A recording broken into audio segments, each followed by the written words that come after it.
Y estábamos compartiendo que ayer en la conferencia Los ovnis, los demonios y el anticristo, pudimos hacer una conexión extraordinaria, porque desde 1946-48 es cuando los ovnis comenzaron a manifestarse, o el fenómeno ovni en el mundo. Esto es muy interesante. En 1948 la nación de Israel se independiza el 14 de mayo, como todos ustedes saben, y es el termómetro de Dios. Hay mucho eco en el sonido, muchísimo eco. Y después de que se independiza la nación de Israel, hay una profecía en Mateo 24, 32 al 34 que dice: de la higuera aprended la parábola. Cuando ya su rama está cerca, sabemos que el verano se acerca. Así también, cuando veáis todas estas cosas, no pasará esta generación sin que todas estas cosas acontezcan. Entonces vemos nosotros que de 1948 le agregamos una generación bíblica, de acuerdo al Salmo 90, son 80 años aproximadamente. Échele pluma. Estamos muy cerca de que se cumpla esa generación profética del Señor Jesucristo, aunque no sabemos el día ni la hora, pero la Biblia nos manda que nosotros estemos pendientes. Tengo mucho eco en el sonido.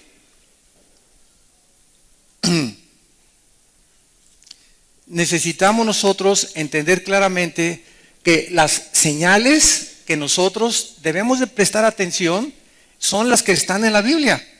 Y cuando vemos que en el 48 comienzan los ovnis y que el diablo dice en Apocalipsis 12 que le sabe que le queda muy poco tiempo, entonces es natural, ¿verdad?, que si dentro de los próximos días o meses millones de cristianos vamos a desaparecer, la gente, el mundo científico va a tener que dar una explicación. Se los llevaron los ovnis. Va a ser la única explicación, que los extraterrestres vinieron al mundo y se llevaron. Y la aparición del anticristo puede ser también, ¿verdad?, relacionada con un extraterrestre por los poderes sobrenaturales. Vamos a hablar un poco más de esto esta mañana en Daniel capítulo 7, de los poderes sobrenaturales que el anticristo va a tener. Entonces vean ustedes la conexión, ¿verdad?, que existe entre por qué el fenómeno ovni, o sea, cuál es el intento de Satanás de estar haciéndonos creer que hay extraterrestres. Y como demostramos ayer, claro que los hay, pero son ángeles caídos que tienen el poder de materializar la energía y de preparar el terreno y el escenario para la desaparición de millones de seres humanos que tendrá lugar dentro de muy poco tiempo en el planeta Tierra. Bueno, abrimos nuestra Biblia en esta mañana en Daniel capítulo 7, que es donde nos encontramos. Estamos estudiando el libro de Daniel. Y es un libro maravilloso, Daniel, como lo hemos podido ver ya con anterioridad. Daniel es el único libro en la Biblia, en el Antiguo Testamento principalmente, que nos muestra el orden.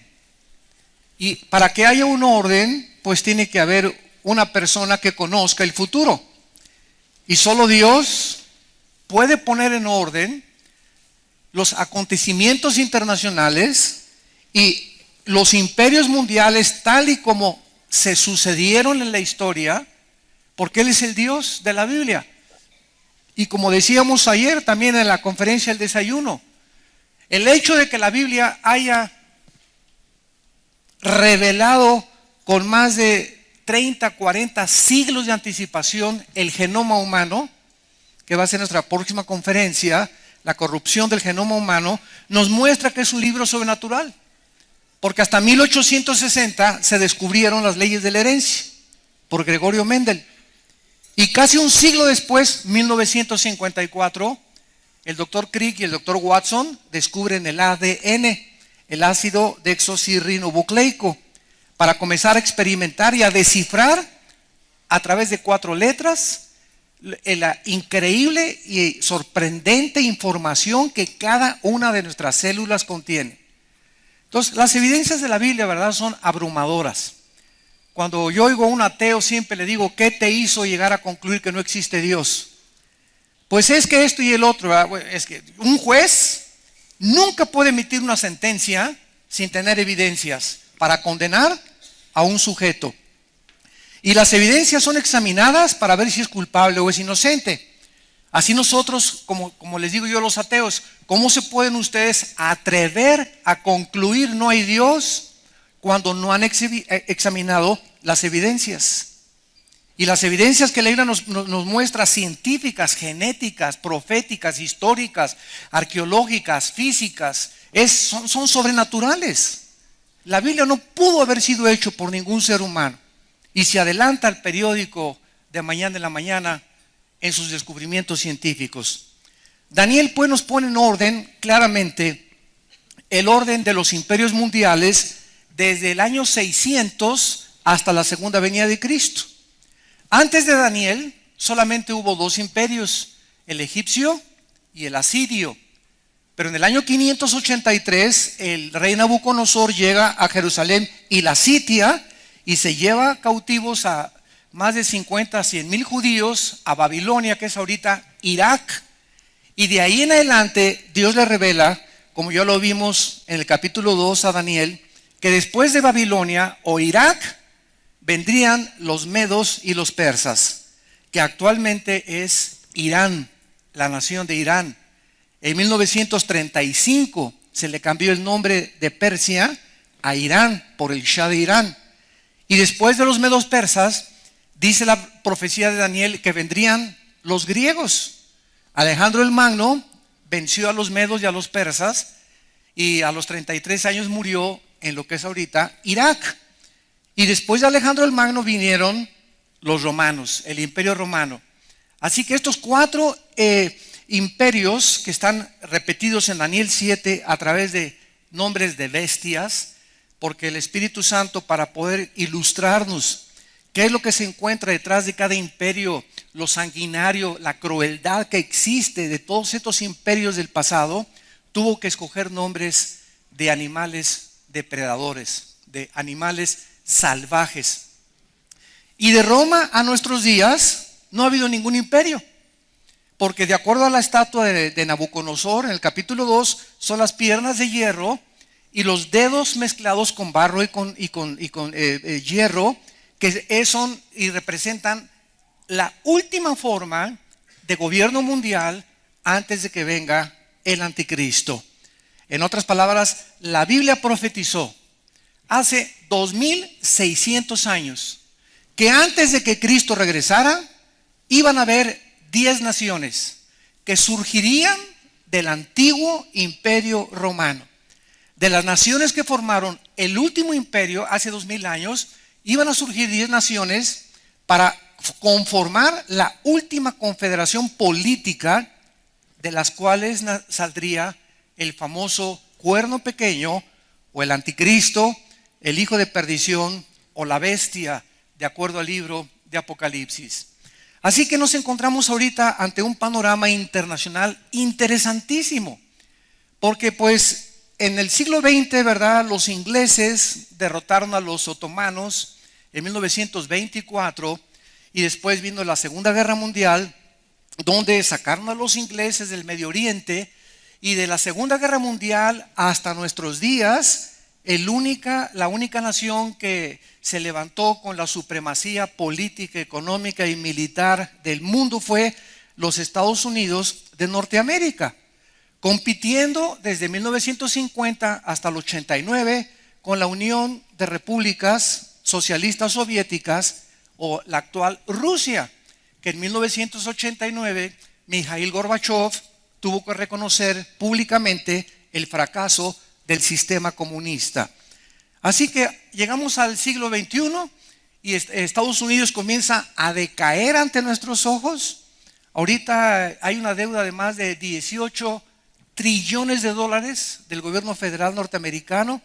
Para que tú tengas idea de cuánto es $1 trillón, si tú cuentas $1 por segundo, en 250 años no acabas de contar $1 trillón. Nada más para que tengas una ligera idea de lo que tienes ahí debajo de tu colchón.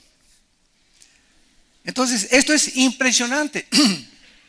Y entonces ahorita Estados Unidos está decayendo, y sobre todo con este último presidente, ¿verdad?, que actualmente gobierna Estados Unidos. Ahorita la administración del presidente Obama acaba de romper relaciones casi ya con Israel. No quiso recibir al primer ministro Netanyahu en la Cámara de Representantes. Lo tuvo que recibir Bonner, el presidente de la Cámara de Representantes y el Partido Republicano. Y Obama se está ya completamente desligando de Israel, cuando las maldiciones más grandes sobre cualquier nación son las que maldicen a Israel.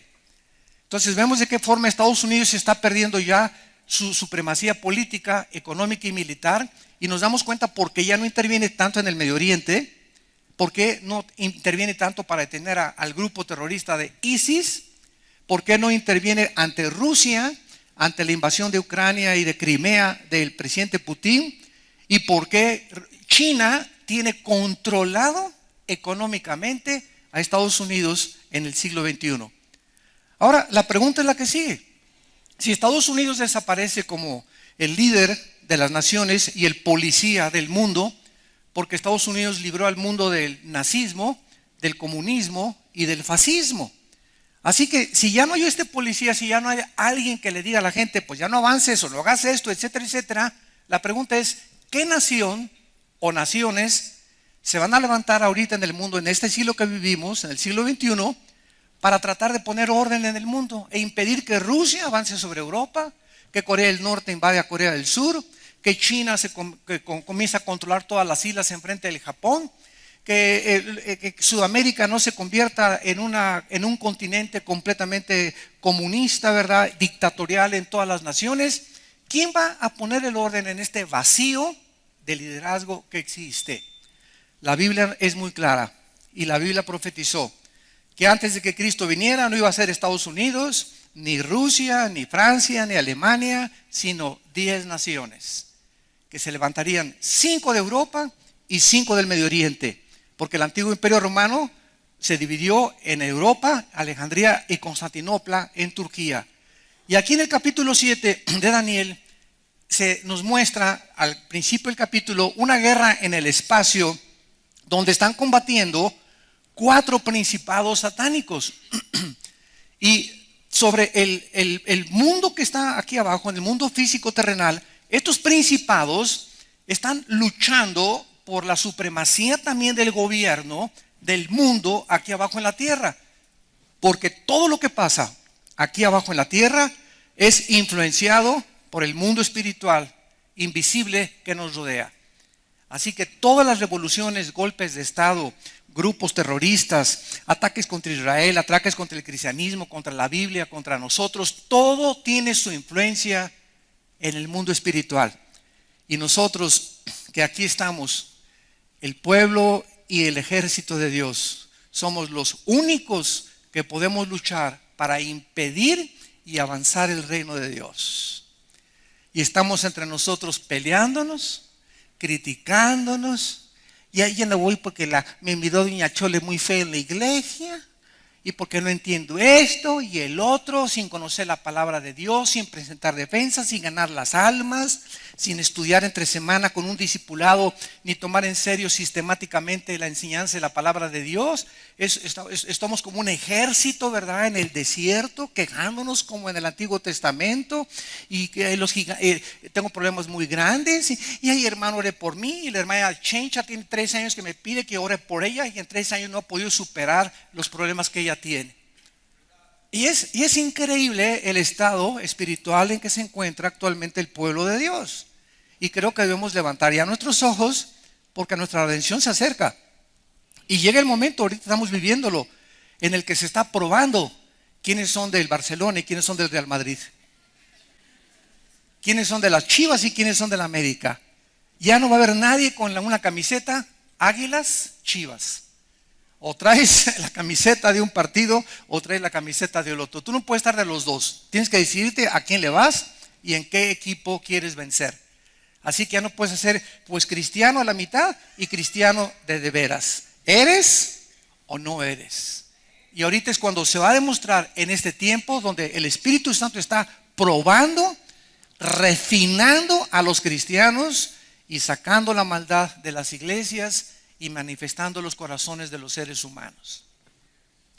En el capítulo 7 de Daniel, pues, dice el versículo 2 y 3, que Daniel miraba en una visión que tuvo en la noche. Y él relata que vio 4 vientos del cielo. Esta palabra vientos es la palabra hebrea roach, que se pronuncia roaj. La CH en el hebreo se pronuncia como J, y que es la palabra espíritus. En algunos lados se tradujo vientos, en otros lados se tradujo espíritus.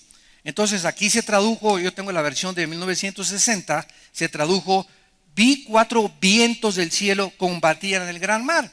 Y el mismo contexto nos impide concluir pues de que eran vientos, ¿verdad? Digo, porque el viento no está peleado con el otro viento. Entonces concluimos lógicamente, ¿verdad? Esta es una de las leyes de la hermenéutica para poder interpretar sanamente las escrituras, ver el contexto. Entonces aquí, de acuerdo a este contexto, concluimos, ¿verdad?, que son 4 espíritus que combaten en el cielo. Número 2, no pueden ser espíritus de seres humanos, porque la Biblia dice que cuando un ser humano se muere, nunca, jamás está vagando en pena, como los fantasmas o como las almas en pena o como las almas de Guanajuato, como dice el dicho en México, almas en pena. No hay ningún espíritu de Cuauhtémoc ni de tu abuelita, ni te puedes comunicar con ningún muerto, porque todos los muertos, seres humanos, al descender a la tumba o se van al centro de la tierra, que está el Hades o el infierno todavía ahí, o inmediatamente ausentes del cuerpo, presentes en el Señor. Pero no hay ningún lugar intermedio, ni purgatorio, ni la cárcel preventiva para que puedas después pasar a la grande, ¿verdad? No hay nada de eso. Entonces, los únicos espíritus que están actualmente en acción en el mundo invisible son los espíritus de los ángeles caídos y los ángeles al servicio de Dios y los demonios. Los demonios no son los ángeles caídos, son los soldados rasos, los demonios, los que hacen el trabajo sucio, los que se meten a los animales, los que se meten a los cuerpos humanos. Los ángeles caídos no se pueden meter a un cuerpo humano, se pueden materializar y tomar forma humana. Los demonios no lo pueden hacer. Los demonios es una descomposición monstruosa que hubo tal vez en el pasado de entes espirituales que tenían cuerpos y que cuando vino la maldición de Dios, la rebelión contra Dios, perdieron sus cuerpos, y estos sí son almas en pena. Andan buscando cuerpos para meterse, dice la Biblia, y descansar. Los demonios descansan cuando se meten a una fisura que tenga el ser humano en su cerebro. Ahí se meten inmediatamente y encuentran descanso en los animales o en los seres humanos. Muy bien. Entonces, estos 4 principados, había un pleito, ¿verdad?, sobre el gran mar. Y qué interesante que esto fue escrito hace 25 siglos aproximadamente. ¿Y qué es zona geográfica? En este momento, en marzo del siglo XXI, ¿qué es zona geográfica del mundo? Es donde ahorita se encuentra el más grande conflicto bélico. Precisamente en el lugar donde hace 25 siglos se encontraba Daniel, entre Siria e Irak. Ahorita el Medio Oriente es la zona geográfica más volátil que existe en el mundo, y el Occidente la más indefensa que existe en el mundo. Qué interesante que estamos comenzando a ver cómo se acomodan las piezas, porque es exactamente en esta área geográfica donde hay un pleito en el mundo invisible, donde ahorita está el ejército terrorista más cruel y sanguinario de la historia, más que los nazis, más que los fascistas, más que todos los que han existido, los vikingos, los hunos, todos los grupos que han existido. El grupo de ISIS se ha caracterizado por ser personas que ya no tienen alma. Son personas que se han convertido en animales, donde han perdido toda sensibilidad hacia el mundo de los semejantes. Si no eres esto, te corto la cabeza. Y si eres mujer, te abro el vientre y te saco al bebé. Y si eres niño, te corto las manos para que nunca seas un guerrero, y los pies también. Nunca se había visto ni con Saddam Hussein tanta crueldad como este grupo religioso, fanático, radical, que simplemente si tú no eres suní, musulmán suní, no tienes derecho a seguir viviendo. Entonces, ahorita el mundo está de cabeza tratando de detenerlos porque hace un mes entraron detrás de todos estos grupos terroristas, se encuentra la nación de Irán. No los iraníes ni el pueblo de iraní. No es el pueblo cubano el que tiene la culpa, no es el pueblo venezolano, son los gobiernos. El pueblo siempre sufre las consecuencias. Irán es un pueblo precioso, igual que los cubanos, que los venezolanos, que otras naciones del mundo. Pero los gobiernos dictatoriales que se encuentran manipulando y manejando los cordeles son los que han hecho sufrir al pueblo. Y ahorita en Irán, el ayatollah Rouhani dijo hace una semana, estamos tratando de determinar y de comprobar que los americanos tienen que morir. Y muerte a América, y por otro lado, el presidente Obama está tratando de hacer tratados diplomáticos con Irán, cuando es una nación que está amenazando a los mismos Estados Unidos. Y fue la razón por la cual el primer ministro de Israel vino al Congreso de Estados Unidos a decirles a los senadores, no le crean a Irán, es un trato con la muerte. Son personas que no les puedes creer, son mentirosos, no les crean. Por un lado dicen esto y por otro lado en el Twitter, el ayatollah Rouhani y Khomeini están tuiteando muerte a América y muerte a Israel. Entonces, ¿cómo es posible que puedan hacer un trato diplomático y creer que van a impedir la construcción de la bomba atómica cuando públicamente están demostrando el odio que le tienen a Occidente? Este es el mundo que nos encontramos actualmente, un mundo donde la gente está desorientada, confundida. ¿Qué está pasando? ¿Será melón? ¿Será sandía? ¿Será la tata del otro día? Y los cristianos tampoco, ¿verdad? Las telenovelas y ricas y famosas y el Calimán y preocupados por esto y el otro, sin que nos demos cuenta, ¿verdad? Que cuando nos concentramos en la Biblia y cuando comenzamos a tomar en serio los negocios de Dios, Dios te dice, tú cuida mis negocios y yo me cuido de los tuyos. Tú busca mi reino y yo me ocupo que tú tengas dinero para la escuela de tus hijos, para pagar el hospital, para pagar el seguro, para que tengas un buen coche, para que vivas normalmente, para que nunca andes pidiendo prestado ni mendigando el pan. Tú ocúpate de mi reino, busca mi reino sobre todas las cosas y lo demás, el Dios de la Biblia te lo promete, te lo doy por añadidura. Pero no le creemos a Dios. No, voy a trabajar 3 turnos, dicen muchos. Voy a trabajar 2 turnos para que nos alcance el dinero. Y dice el Salmo, ¿verdad? No es del que mucho trabaja ni el mucho que se esfuerza, sino de aquellos de quienes Dios tiene misericordia. Y de quienes Él ha engrandecido su misericordia sobre los que le temen. Cuando tú eres santo en toda tu manera de vivir, cuando vives tratando de cumplir los mandamientos de Dios, cuando pones a Dios en primer lugar en tu vida, nunca, jamás, nada te hará falta para tu sustento, ni para tus hijos, ni para tus nietos, ni la generación de tus bisnietos. Porque la generación de los justos, Salmo 112, será bendita. Muy bien. Entonces, vemos que esta zona geográfica, de una forma interesante, hace 25 siglos se encontraba en un revoloteo espiritual, porque estaban estas 4 naciones, ¿verdad? Que iban a sucederse la una y la otra, estos imperios mundiales, y es exactamente lo que está sucediendo ahorita en el Medio Oriente. La primera nación, en el versículo 4, se describió como un león. Esto es un repaso rápido, que es Babilonia. La segunda, en el versículo 5, como un oso, que es Irán. La tercera, en el versículo 6, un leopardo, que es Grecia. Y la cuarta, en el versículo 7 y 8, el Espíritu Santo no encontró palabras. No encontró palabras para describir el cuarto imperio mundial, que fue el imperio romano, el cual crucificó a Jesucristo. Aunque sabemos que no es el culpable de la crucifixión de Cristo, ¿verdad? Sino que cooperó con el poder religioso de Israel para llevar a la cruz al Hijo de Dios. Y esta cuarta bestia, dice la Biblia en el versículo 8, que mientras Daniel estaba contemplando esta ambición, he aquí otro cuerno pequeño salía de entre ellos. En otras palabras, pongamos mucha atención a esta cosa que se nos revela y que es clave para que en el mundo que nos encontremos No le creas cuando ves el periódico, el príncipe Felipe de España puede ser el anticristo. El Papa puede ser el anticristo.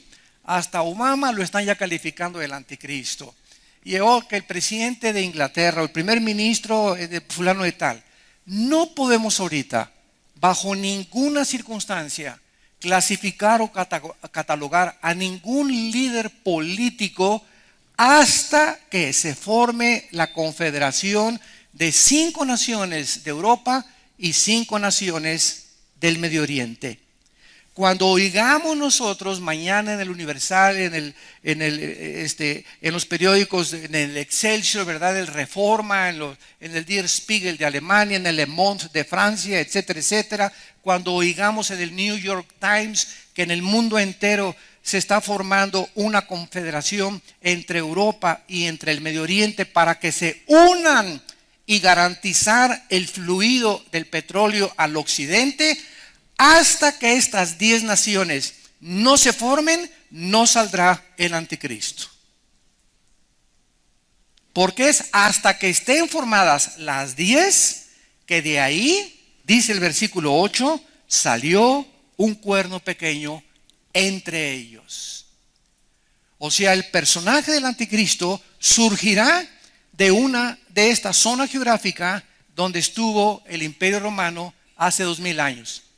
Y algunos de ustedes que conocen la historia recordarán que el Imperio Romano conquistó casi toda Europa, el norte de África y parte del Medio Oriente, principalmente lo que es Irak y Siria. Y es interesante que el grupo de ISIS, dirigido por Bakr Baghdadi, que es el jefe de ISIS, acaba de declarar hace algunos meses que quiere desaparecer la frontera entre Siria e Irak. Quiere desaparecer la frontera para que Siria e Irak sea una sola conglomeración o un solo estado califato del califa, y después irse contra Arabia Saudita y después irse contra la monarquía del rey Abdullah de Jordania. Y cuando ISIS conquiste y derroque las monarquías de Jordania y de Arabia Saudita, establecer el Estado Islámico cruel y sanguinario en el Medio Oriente para controlar el Medio Oriente. Gracias a Dios que de acuerdo a la Biblia esto no va a suceder, porque Arabia Saudita aparece en Ezequiel 38 y Jordania aparece cuando el anticristo conquista el Medio Oriente, que el anticristo perdona, y Daniel 11, 45 al 47 perdona a Amón y a Joab, que es Jordania moderna, por lo que sabemos que esto no va a suceder. ¿Cuántas cosas la Biblia nos revela, verdad? Y parecerían adivinanzas, ¿no? Y estás buscando tú ahí a los profetas en los astrólogos y buscando en la Ouija y en la bola de cristal y que tenían las cartas y que tenían las cartas tarot y que la mano y que el café turco, etcétera, etcétera. Y buscando, pues ahí hermano, tengo una profecía que el Señor me dio, pues escríbele 2 de Magdalena 3:1. Ya la profecía de Dios está completa. Dios no tiene nada que decirnos del futuro. Así termina Apocalipsis. Cualquiera que le agregue o cualquiera que le quite, las maldiciones del libro vendrán sobre esa persona. Así que ya no hay nada de que tuve una profecía y este y el otro, y te vas a casar con una muchacha que venga vestida de verde el próximo domingo a la iglesia, y te vas de esa iglesia van a salir ríos de agua viva, y Argentina para Cristo y México para Cristo, ¿verdad? Puras, yo le llamo marihuanadas. Porque de cuál fumaron, no hay nada de eso en la Biblia, nada de eso, de un avivamiento antes de que Cristo venga, al contrario. Antes de que venga Cristo se profetiza la apostasía de la iglesia. Y siempre habrá un remanente, en todos lados siempre habrá un remanente fiel de cristianos fieles hasta la muerte, pero nunca un avivamiento así de un país y que la iglesia va a conquistar, establecer el reino de Dios cuando Cristo venga, que se llama la teología del reino actualmente, que es una herejía también. La iglesia no va a establecer nada, se nos manda impedir la maldad, pero no conquistar la maldad. A Cristo le preguntaron en Mateo 13, ¿arrancamos la cizaña? ¿Acabamos con la maldad de una vez? Y Cristo dijo, crecerá la cizaña y el trigo hasta el tiempo de la siega. Y el tiempo de la siega, Apocalipsis 14, es cuando los ángeles de Dios vengan a separar a las ovejas de los cabritos, no nosotros. Nosotros somos la sal de la tierra, nada más, y la luz del mundo. Y así alumbre nuestra luz mientras estamos con vida en este mundo. Muy bien. Esto es importante porque si no vamos a caer en especulaciones de que el anticristo es este y de que es aquello, etcétera, etcétera. Y este cuerno pequeño de Daniel 7, versículo 8, es el anticristo. La palabra anticristo solamente vamos a 1 Juan capítulo 2. Solo la usa el apóstol Juan.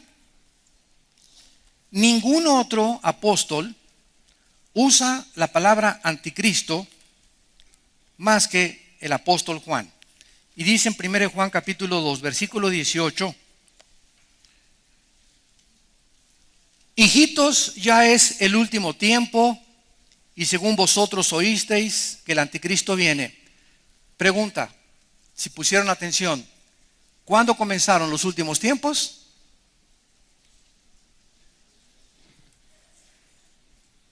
¿Cuándo comenzaron los últimos tiempos? Desde los tiempos de los apóstoles hasta nuestros días. En estos 2000 años de historia se llaman los últimos tiempos. Se llama el último tiempo. La culminación de estos últimos tiempos será la apostasía y la segunda venida de Jesucristo. Entonces, Juan dice, ya es el último tiempo y según vosotros oísteis que el anticristo viene. Así ahora han surgido muchos anticristos, por esto conocemos que es el último tiempo. O sea, cuando surge el verdadero Mesías, Jesucristo, no podían haber surgido anticristos antes que él. Porque la palabra anticristo significa en el lugar del Mesías o en contra del Mesías, apúntalo. Anti significa en el lugar de o en contra de. Entonces, anticristo significa cualquier persona o movimiento u organización o gobierno o familia o nación que esté en contra de las enseñanzas de Cristo o que quiera tomar el lugar del Mesías y erigirse como un Mesías o como un líder religioso. Entonces, este espíritu ya estaba desde los tiempos de Juan. ¿Quiénes eran los que tenían estos? ¿Quiénes poseyeron el espíritu del anticristo en tiempos de Juan? Los césares romanos. Nerón se hizo Dios, Calígula se hizo Dios y mandaron a adorar al pueblo de romano como si ellos fueran dioses, que los adoraban como dioses. O sea, se estaban poniendo en el lugar de Dios. Y este es el espíritu del anticristo. Y así vemos a través de estos últimos 2000 años de historia cuántos líderes se han autonombrado dioses. ¿Cuántos líderes religiosos se han autonombrado dioses? Que ellos son los líderes, los que van a Jim Jones en 1978. Era un pastor metodista, ¿verdad? Hijo de Moloch, que con el disfraz de cristiano, que se llevó a 1000 americanos a la Guyana, cerca de Venezuela, y ahí en 1978 los envenenó a todos. Anteriormente comenzó a decir que él era el padre de todos ellos y que las mujeres eran para él y todos los hombres le entregaron sus mujeres a este cuate. Y a los niños les ordenó que le dijeran también el padre, que él era el único papá de ellos. Y sin que se dieran cuenta, los fue cegando hasta que murieron todos en Kool-Aid, echaron veneno al Kool-Aid, porque dijo que venía la guerra del Armagedón y que tenían que morirse antes de que vinieran a destruirlos. Entonces, David Koresh, en Waco, Texas, otro muchacho que ahí cerca de San Antonio, Texas, agarró un edificio inmenso y se comenzó a proclamar Dios también él, y llegaron los federales, los del FBI, y rodearon todo eso, ¿verdad? Y murieron quemados, se incendió todo, matando a los niños y a las mujeres y muriendo él también quemado. Entonces vemos así toda la historia marcada de hombres que el anticristo, este hombre hace poquito, no me acuerdo cómo se llama, que ya se murió, gracias a Dios, ¿verdad? Se presentaba en los púlpitos y venía una persona y decía, ahora damas y caballeros, Jesucristo en persona. Se nombraba Jesucristo y tenía su página de internet. Ahorita hay otro movimiento en Estados Unidos muy fuerte que está entrando a Sudamérica, donde dice que el Espíritu Santo es mamá, que es mujer. Que es mujer el Espíritu Santo. Háganme ustedes el favor. Bueno, Entonces, ¿estás en contra de Cristo o a favor de Cristo? Esa es la pregunta en esta mañana. Jesús dijo, el que no recoge conmigo, desparrama. ¿Estás con Cristo? Juntas con Él. Vives como Él vivió y lo sigues a Él. Pero no digas, creo en Cristo y tus acciones demuestran lo contrario porque tienes el espíritu del anticristo. Tan sencillo como eso. Ahora ese espíritu prevalece en el mundo, pero hay un personaje que se va a llamar el anticristo, que es la obra de arte de Satanás, que es el que ya se va a proclamar en el mundo entero Dios, va a prohibir cualquier adoración a cualquier Dios, y él va a mandar marcar a las gentes con el 666. Esto ya será algo político, económico y militar dentro de los próximos años. Entonces dice Cristo, ¿verdad? Así han surgido muchos anticristos, dice Juan, por esto conocemos que es el último tiempo. Y dice el capítulo 4, versículo 3 de Juan también, primera de Juan, y todo espíritu que no confiesa que Jesucristo ha venido en carne, en otras palabras, cualquier grupo u organización o religión que niegue el nacimiento virginal de Jesús, que niegue el nacimiento virginal de Jesús, no es de Dios. Y este es el espíritu del anticristo, el cual ustedes han oído que viene y que ahora ya está en el mundo. O sea, hace 20 siglos este espíritu ronda por las escuelas, por los gobiernos, por las familias, por los individuos, el espíritu del anticristo, hasta que tenga la culminación y se personifique en una sola persona. Ahora regresamos a Daniel y vemos a continuación que este hombre llamado el anticristo, nos brincamos hasta al capítulo 7, y vemos en el versículo 19 que Daniel, al ver toda esta visión de los imperios y del cuerno pequeño, lo que le llamó la atención a Daniel 7, 19, tuve el deseo de saber la verdad acerca de la cuarta bestia. Cuando Daniel vio esto hace 25 siglos, ¿verdad? Una bestia con 10 cuernos y un cuerno que salía, dijo Daniel, bueno, Dios mío santo, ¿qué es esto, no? Si a nosotros nos cuesta trabajo, teniendo ya el Apocalipsis y Zacarías para compararlos, ahora imagínense a Daniel que no tenía la Biblia completa. Entonces Daniel quería saber esto. Y esta cuarta bestia dice que era tan diferente de las otras, espantosa en gran manera, que tenía dientes de hierro, uñas de bronce, y devoraba y desmenuzaba las obras con sus pies. Asimismo acerca de los 10 cuernos que tenía en su cabeza, y del otro, o sea del cuerno pequeño, que le había salido, delante del cual habían caído 3. Y este mismo cuerno tenía ojos y boca que hablaba grandes cosas y parecía más grande que sus compañeros. Vean ustedes que el anticristo, una vez que se formen la confederación de las 10 naciones, ya vimos que él no va a surgir hasta que no estén formadas las 10, va a derrocar a 3. Así va a comenzar el anticristo en los primeros 3 años y medio su gobierno político. Va a derrotar a 3 naciones. No sabemos si van a ser del Medio Oriente o van a ser de Europa, pero va a derrotar a 10 naciones. Y dice la Biblia en Apocalipsis 17 que él va a ser el octavo. El octavo va a ser el anticristo, el octavo rey o gobernante del mundo. Y más adelante dice que este mismo cuerno tenía ojos y boca que hablaba grandes cosas y parecía más grande que sus compañeros. Y veía yo que este cuerno, versículo 21, hacía guerra contra los santos y los vencía. Este hombre, el anticristo, va a odiar no a Buda, no a Mahoma, no al Dalai Lama, no a los dioses o líderes religiosos de otras religiones. El enfoque, el odio, donde se va a centrar el blanco principal del odio jarocho del anticristo, va a ser contra la persona de Jesucristo y contra el pueblo de Dios que somos nosotros. Durante 300 años, los primeros 3 siglos de la época cristiana, los césares romanos incendiaron, quemaron en teas humanas los desgarraron con pinzas a los cristianos, los enterraban en su orín y en su excremento hasta que morían. Agarraban un muerto y lo amarraban con cadenas a uno vivo y así los dejaban en una cárcel para que la podredumbre del muerto infectara al vivo y muriera así, de esta manera tan cruel y sanguinaria.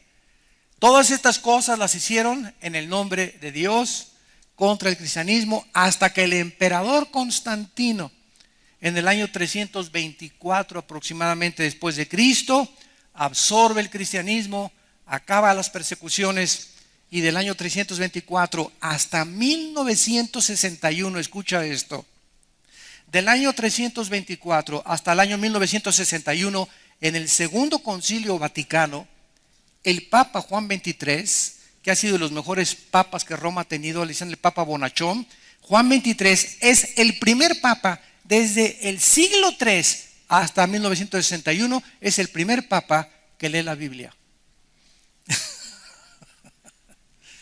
El primer papa en casi 18 siglos que abre la Biblia. Y cuando la abre, Juan XXIII dice,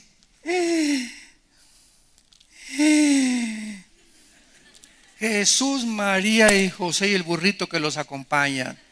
Pero ¿qué es esto y qué es esto? Y cuando comienza a leer la Biblia, Juan XXIII, lo primero que hace es mandar quitar la misa del latín, que se hable en el lenguaje popular de cada nación. Número 2, manda quitar las imágenes de los santos de las iglesias. Y claro que todavía hay muchas iglesias muy tradicionales que siguen teniendo sus imágenes, pero casi ya en ninguna iglesia católica hay imágenes de santos ya.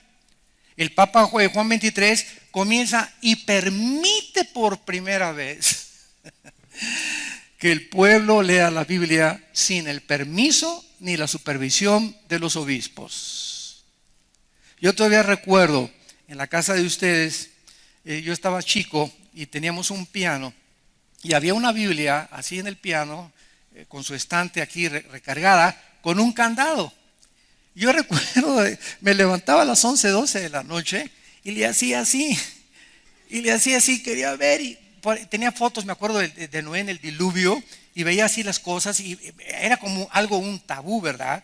Algo místico, algo oculto, y algún día quise hasta romper el candado para abrirlo, pero recuerdo la amenaza de mi padre: el día que ustedes o cualquiera se atreva a quitarle el candado hasta que no venga el curita o el obispo a la casa, porque mi papá era muy afecto a que invitáramos a religiosos a la casa, hasta que él no le quite, porque él era el que traía la llave del candado, el cura.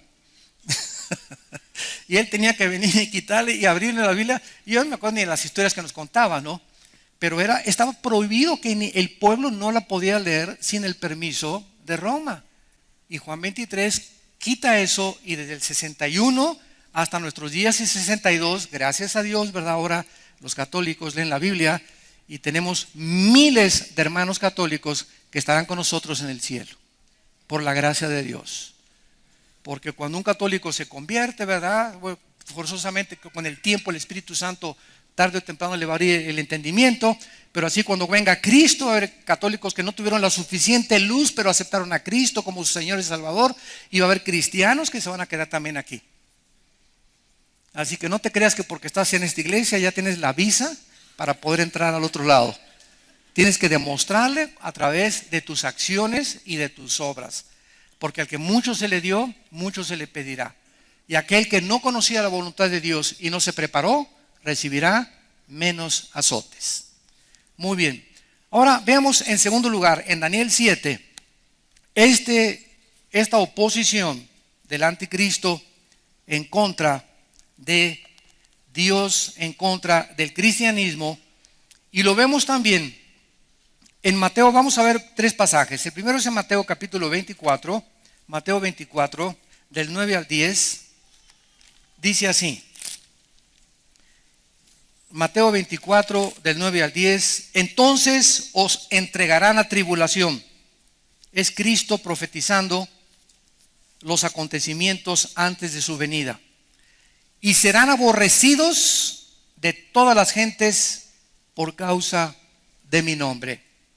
Muchos tropezarán entonces y se entregarán unos a otros y unos a otros se aborrecerán. Pregunta, ¿se parece a los tiempos que ya estamos viviendo?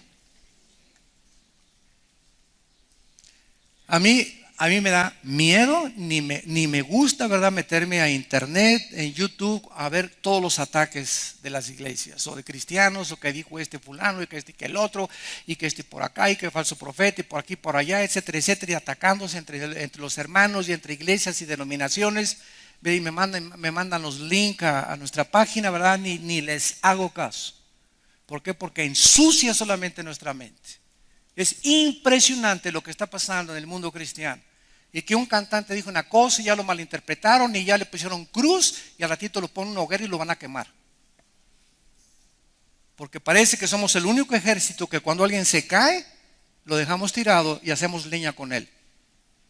En lugar que la Biblia dice, ¿verdad?, que cuando oyes que un hermano cae o un hermano anda mal, ve con él y dale la mano y ayúdalo a salir. No lo juzgues, ni lo quemes, ni lo machetees antes de que le hayas ofrecido tú ayudarlo. Entonces, antes de que tú te atrevas a poner el dedo contra cualquier persona que se llame cristiana o señalar a cualquier persona que sea cristiana, sin antes haber hablado con él y decirle, ¿te puedo ayudar? Supe que caíste, compadre. Supe que te pasó esto. O estoy oyendo que estás hablando de estas cosas que no es correcto de acuerdo a la Biblia. ¿Me permites exhortarte? Nunca hagas algo sin antes haber exhortado, haber acercado al hermano, haber intentado por lo menos levantarlo antes de juzgarlo y de tratar de patearlo en el suelo. Hay un grupo en Estados Unidos elitista que se llaman los Navy SEALs. Los Navy SEALs es el grupo que el ejército de Estados Unidos usa para el grupo Delta, el grupo Navy SEALs, para eventos o misiones especiales donde se requiere a los mejores guerreros, soldados que tiene entrenado el ejército de Estados Unidos. Son los que capturaron y mataron a Osama Bin Laden en Afganistán. Entonces, este grupo de Navy SEALs tienen una ley. Nunca pueden ellos dejar a un compañero herido tirado en el campo de batalla. Nunca. Porque si lo hacen al regresar a Estados Unidos, les hacen corte marcial.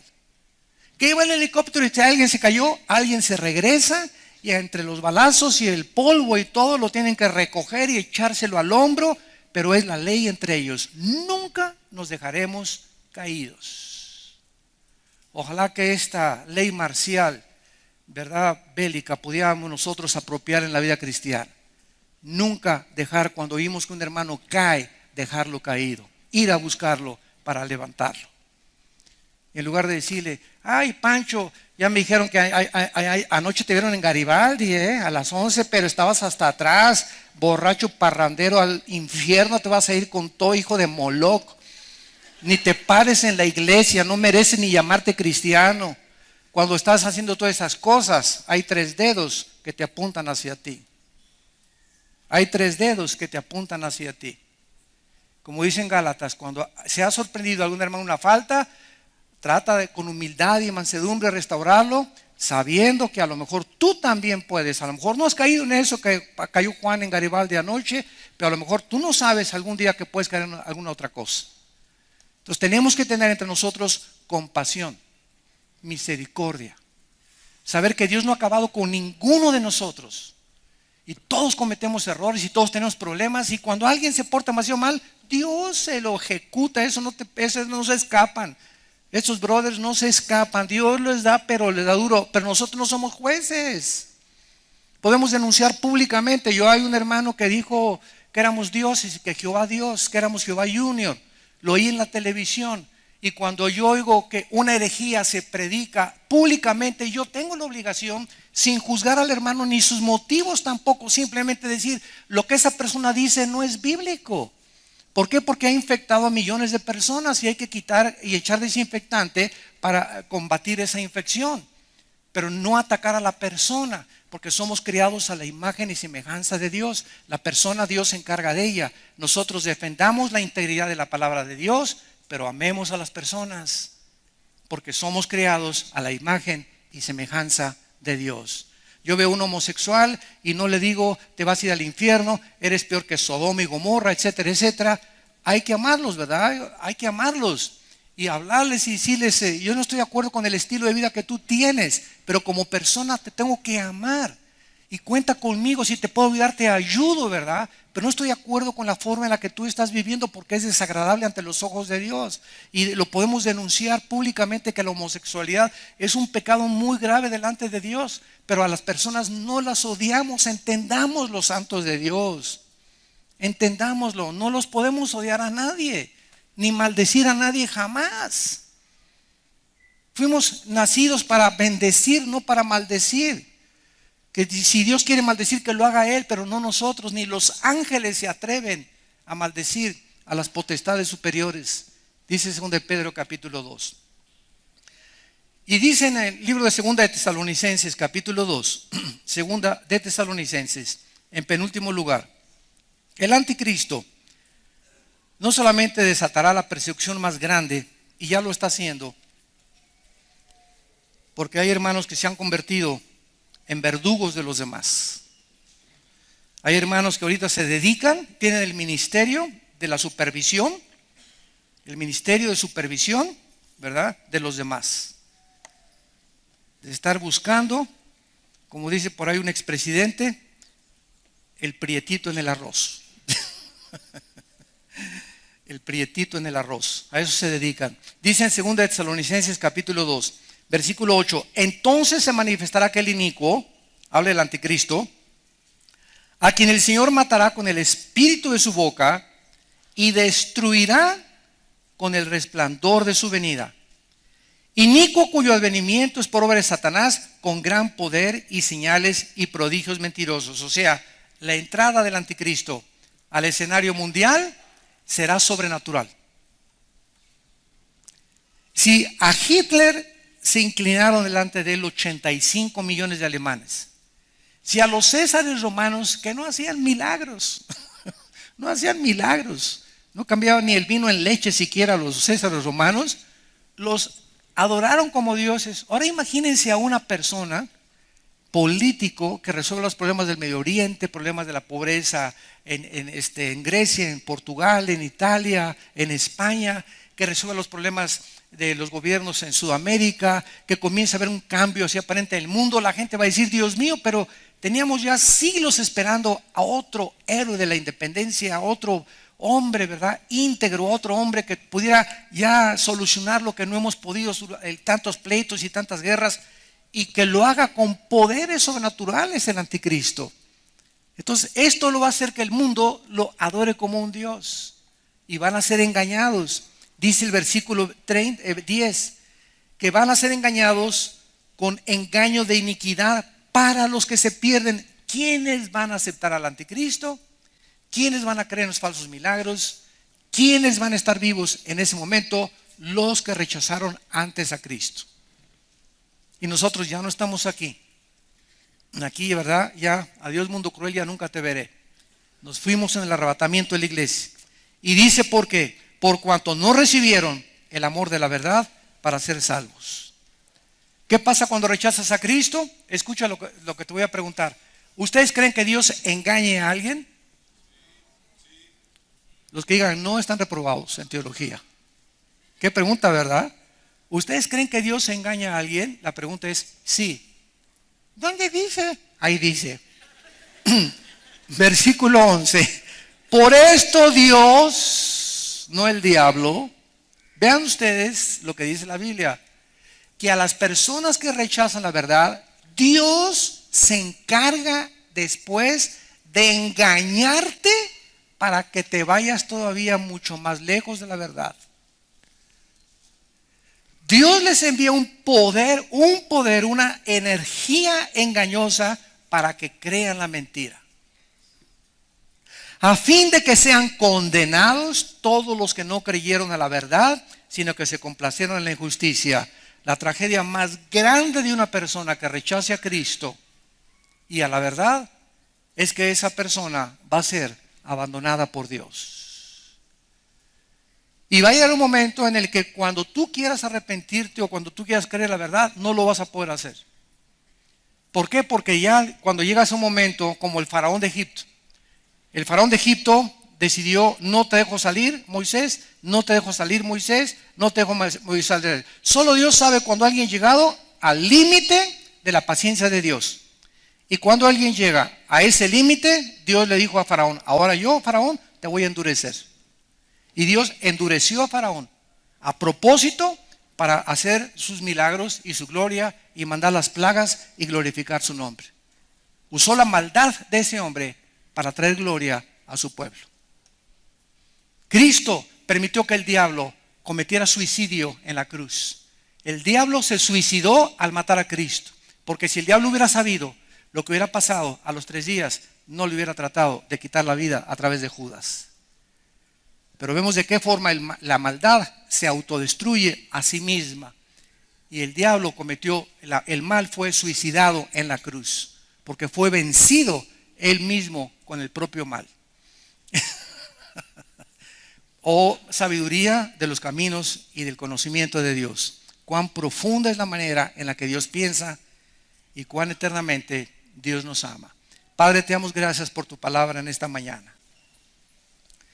Te damos gracias, Señor, por describirnos este panorama en el cual el mundo se encuentra involucrado en este tiempo, al contemplar con nuestros ojos los acontecimientos internacionales a la luz de las Sagradas Escrituras.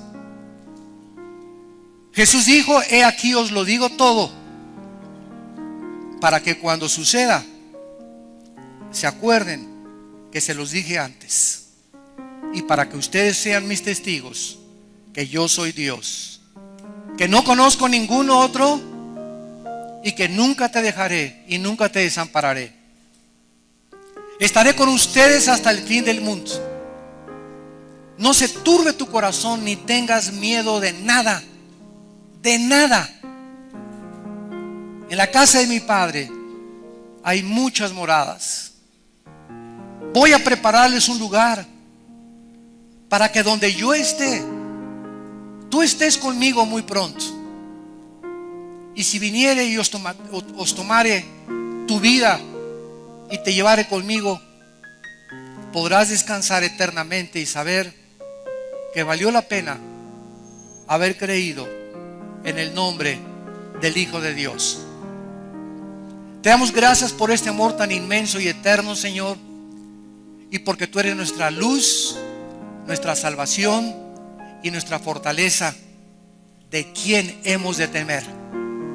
Aunque un ejército acampe a nuestro alrededor, no temeré mal alguno, porque tú el Dios del universo, mi fortaleza, mi escudo, mi salvación, estás conmigo.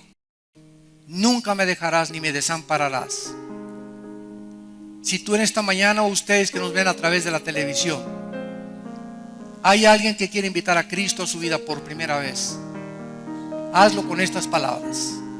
Ahí desde tu lugar, donde tú estés, enfrente hay un televisor, en la cárcel, en un bar, en tu casa, en tu cama, en la sala de tu casa, dile a Dios: Señor, te pido perdón por mis pecados.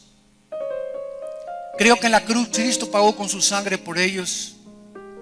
Creo que a los 3 días lo levantaste de entre los muertos.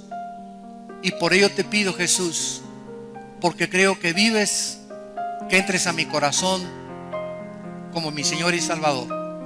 En el nombre de Jesús. Amén.